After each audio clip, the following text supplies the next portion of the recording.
Hello student हम बात कर रहे हैं 12th क्लास इकोनॉमिक्स की, अर्थशास्त्र की। इसमें हमने लास्ट वीडियो डाली थी वो हमारी चैप्टर नंबर 13 थी और ये हमारा व्यष्टि अर्थशास्त्र का लास्ट चैप्टर था। ऑलमोस्ट हम कंप्लीट कर चुके हैं व्यष्टि अर्थशास्त्र। अब हम समष्टि अर्थशास्त्र जो आपका सेकंड पोर्शन है उसकी बात करेंगे।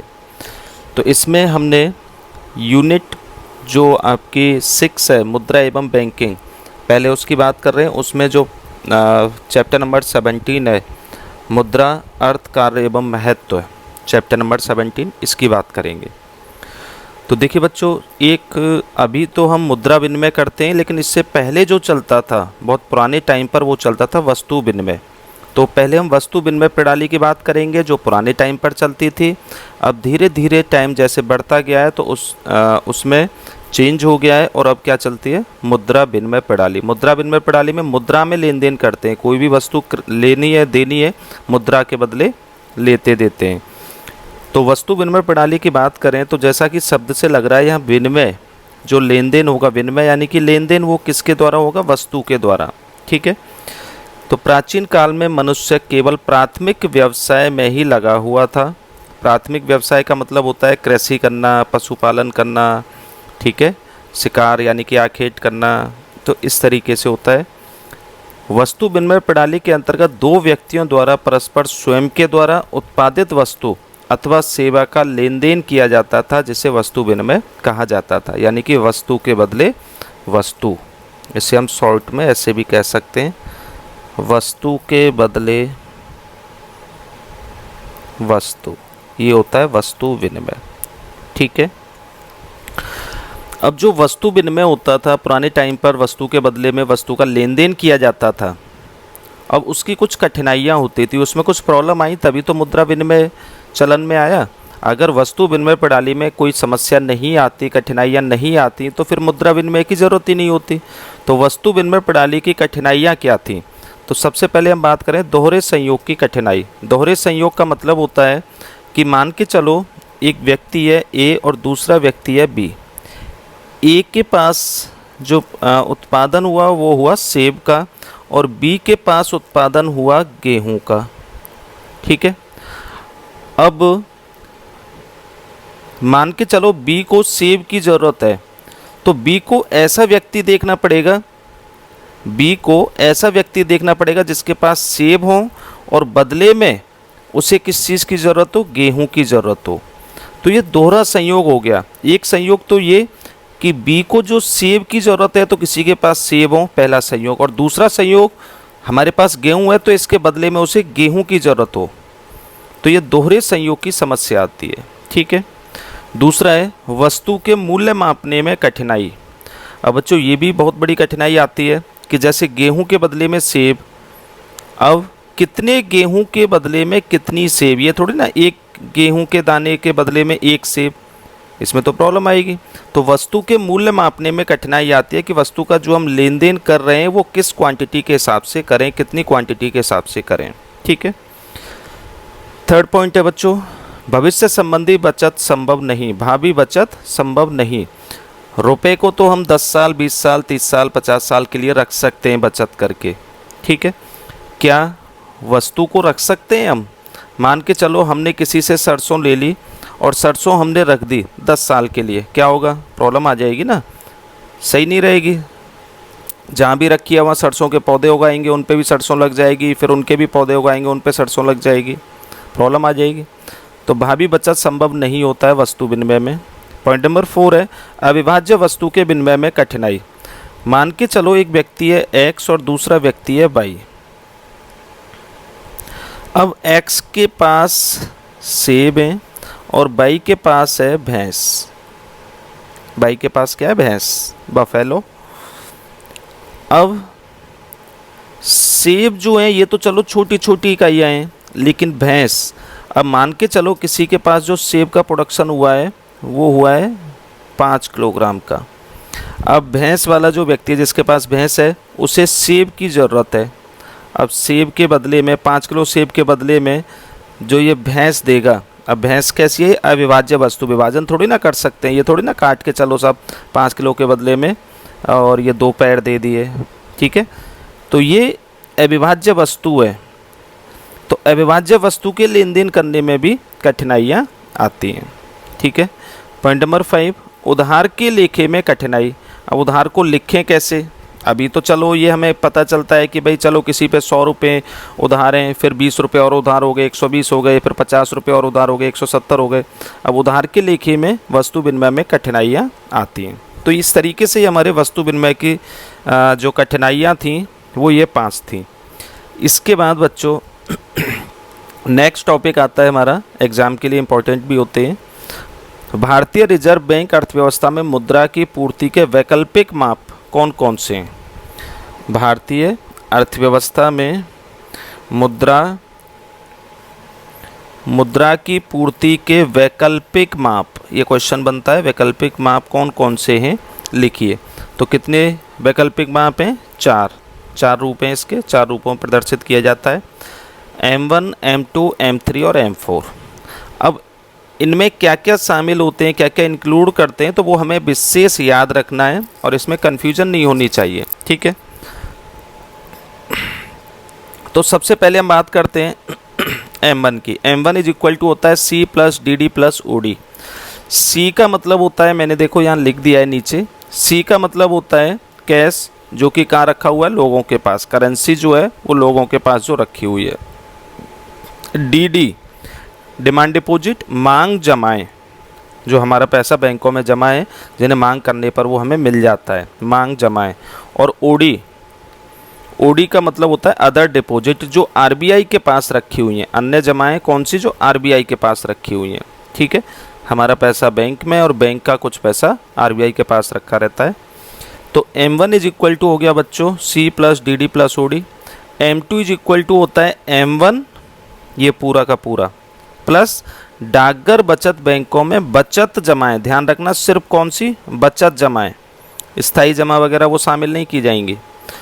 M3 is equal to M1, ठीक है। M1 प्लस व्यावसायिक बैंकों की निवल आवधिक जमाएं। और M4 is equal to M3 plus डाकघर बचत संस्थाओं में कुल जमाएं। अब यहाँ कुल जमाएं, इसका ध्यान रखना है। तो यहाँ पे आप M2 मत कर देना कहीं सीक्वेंस से, M2 बराबर M1 प्लस, M3 बराबर M2 प्लस, M4 बराबर M3 प्लस, ऐसा नहीं है। M2 is equal to M1 plus, और M3 में भी M1 प्लस हो रहा है, ठीक है, और M4 में M3 प्लस हो रहा है। क्लियर? इसके बाद बच्चों नेक्स्ट जो हमारे टॉपिक है वो है मुद्रा के कार्य। अब हम बात करेंगे मुद्रा के कार्य कौन कौन से होते हैं और किस तरीके से ये कार्य किए जाते हैं।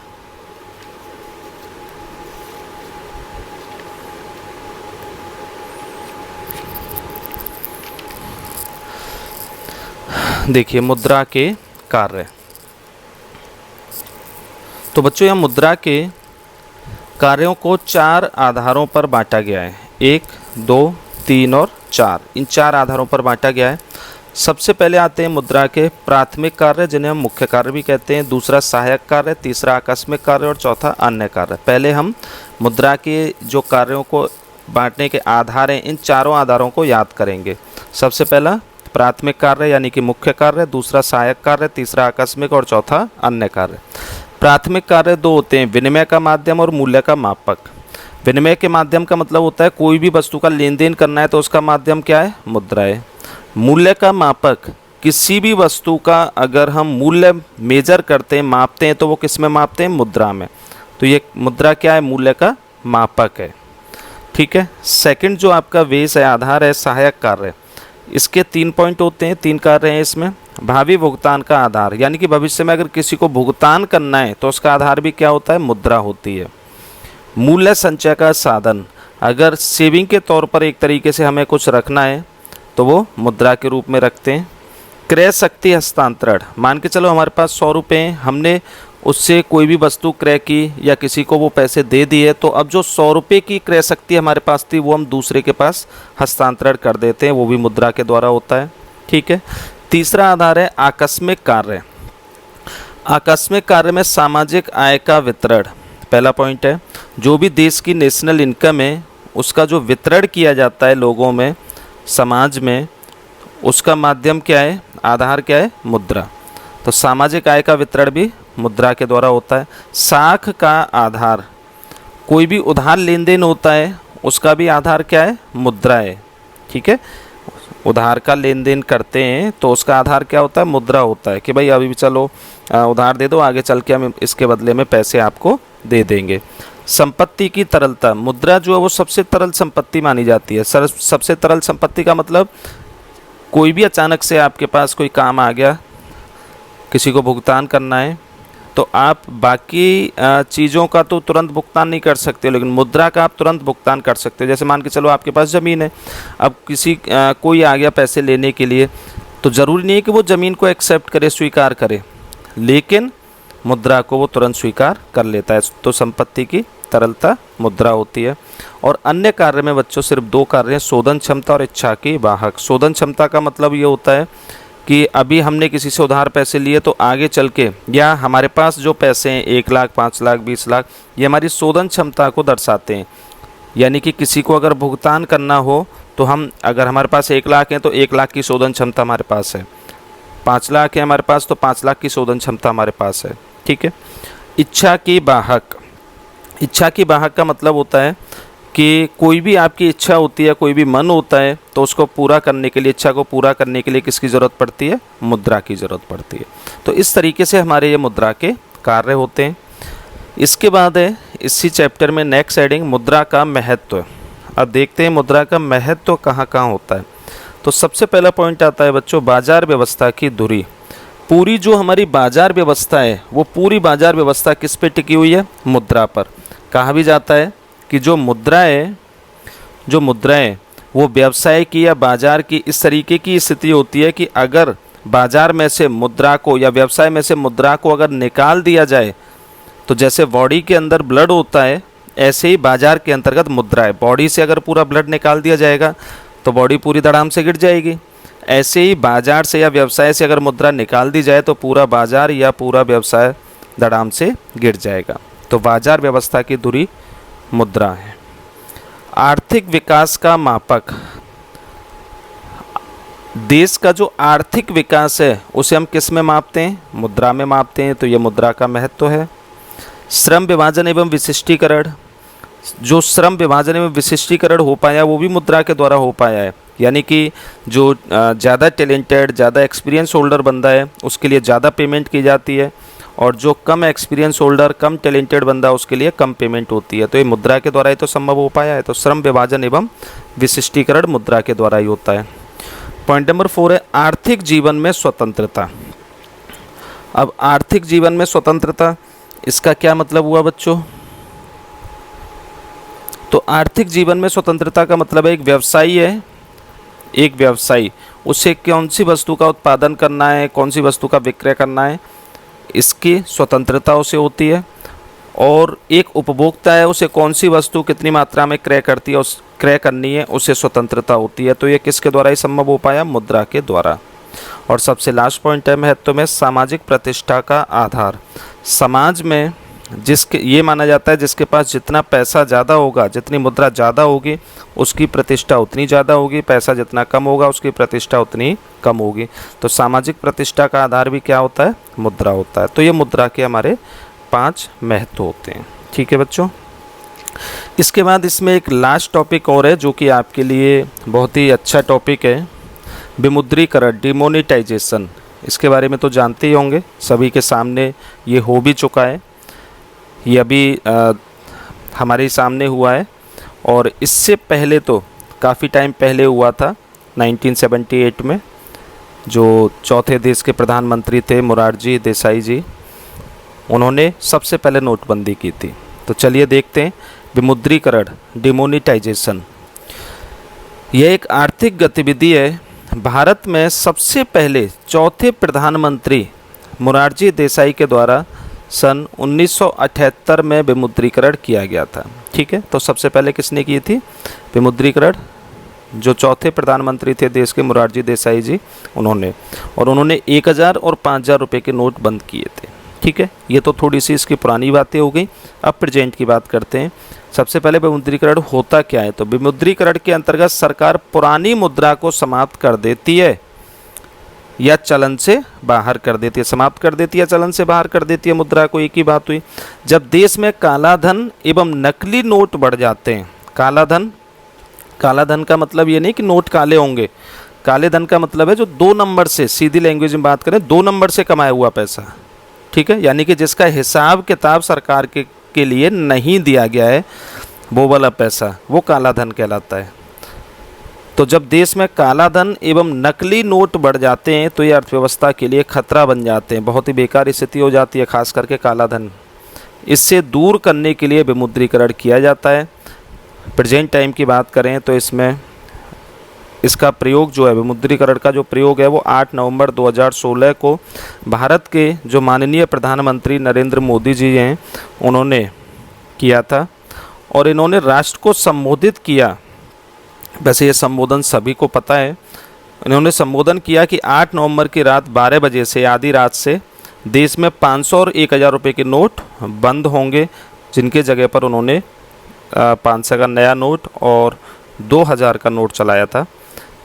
तो ये विमुद्रीकरण के 2 उद्देश्य होते हैं। ये हमने टॉपिक जो पढ़ा है इससे हमारा समझ में भी आ गया है कि इसके उद्देश्य भी होते हैं 2। पहला उद्देश्य होता है कि जो काला धन है उसे बाहर निकाला जाए, और जो नकली नोट हैं उनको चलन से बाहर किया जाए। नकली नोट मोस्टली जैसे टेररिस्ट हैं, आतंकवादी जो हैं, तो वो नकली नोटों का सहारा ज़्यादा लेते हैं, तो नकली नोटों को भी चलन से हटाया जाना चाहिए। ठीक है बच्चों, तो ये हमारा चैप्टर नंबर 17 मुद्रा, अर्थ, कार्य एवं महत्व कंप्लीट। ठीक है, थैंक यू बच्चों।